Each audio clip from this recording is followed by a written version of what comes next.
E não se trata de uma visão romântica da profissão que esses jovens trazem consigo, mas uma visão emocional. A gente percebe, assim, né? No papo eu já conversei com 154 profissionais diferentes e para todos eles eu pergunto, né, o porquê da escolha da medicina veterinária como profissão.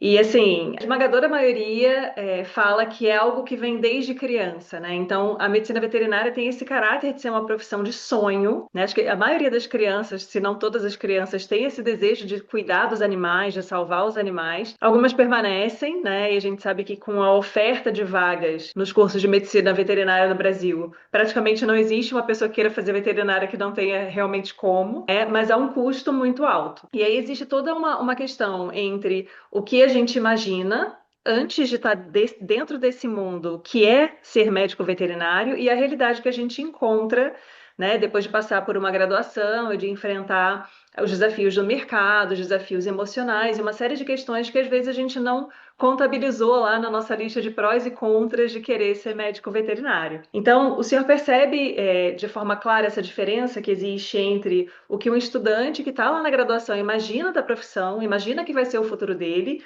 e o que ele realmente encontra depois da formação? Eu diria, Thaís, para lhe responder, que é muito difícil, como médico veterinário, você ter um comportamento ético, já que há pouco eu falei de ética na profissão e equânime, e eu me explico. Tem um livro que eu recomendo, infelizmente ele não está em língua portuguesa ainda, que é do Horowitz. A capa desse livro traz a imagem de um cão, traz a imagem de um rato e traz a imagem de um porco. E traz os seguintes dísticos: os animais, alguns nós amamos, outros nós odiamos e outros nós comemos.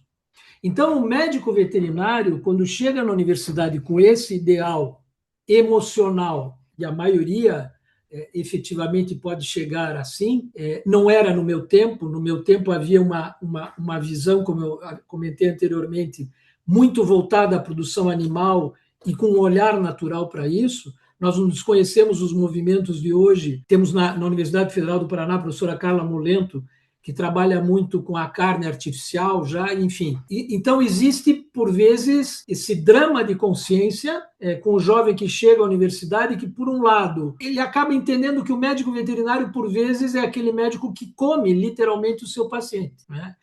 Então, de novo, é uma profissão tentacular, que toca várias áreas, não é apenas a medicina do cão e do gato e do animal de companhia, e isso leva efetivamente, volto a dizer, a conflitos durante a formação para não poucos na universidade. E não se trata de uma visão romântica da profissão que esses jovens trazem consigo, mas uma visão emocional.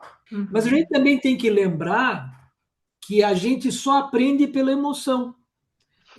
Por isso que eu digo que não há possibilidade de ensino à distância causar efetivamente aprendizado, porque o exemplo arrasta. Observar as situações, conversar com uma pessoa, nada substitui isso, né? Então, eu costumo dizer, excelência no fazer exige humanidade no ser. Então, isso tudo é complexo. E veja, as gerações atuais, eu não estou lecionando mais para graduação, eu eventualmente leciono em nível de pós-graduação para profissionais mais maduros, mas converso com colegas e essas questões geracionais têm de ser incorporadas, essas mudanças geracionais, à nossa maneira de atuar e de trabalhar esses jovens, não é?